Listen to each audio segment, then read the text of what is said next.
চট্টগ্রামের ফটিকছড়িতে সূর্যগুড়ি আশ্রমের ৩৬তম প্রতিষ্ঠাবার্ষিকী বিভিন্ন কর্মসূচির মধ্য দিয়ে পালিত হয়েছে। সকালে স্মরণী প্রকাশ, আলোচনা সভা ও শীতার্তদের মাঝে কম্বল বিতরণ করা হয়। অনুষ্ঠানে প্রধান অতিথি হিসাবে উপস্থিত ছিলেন উম্মুল আশেকিন মনোয়ারা বেগম এতিমখানা ও হেফজখানার হেড মাওলানা হাফিজ মোহাম্মদ আবুল কালাম।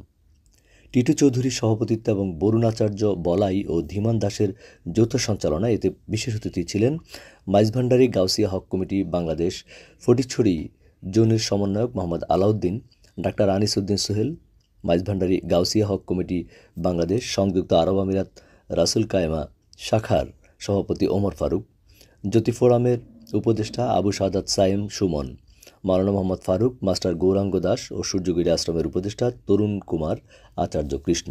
আল্লাহ তুমি তো অন্তর্যামী, আমাদের দিকে না চেয়ে আল্লাহ তোমার যারা জীবদ্দশা রয়েছেন তাদের হায়াত দারাজ করো। আমাদের ছেলে